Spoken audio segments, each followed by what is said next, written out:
આજે પાછી આવી ગઈ છું. આજે આપણે પુલાવ ભાત અને કઢી બનાવવાની છે.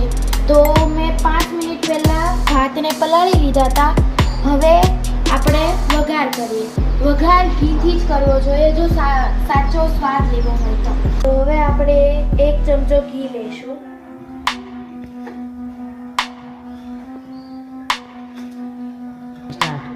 ઘી ગરમ થઈ જાય પછી આપણે એમાં નાખીશું જીરું.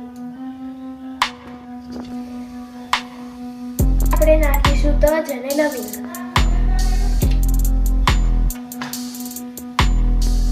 હવે આપણે તમાલપત્ર નાખીશું.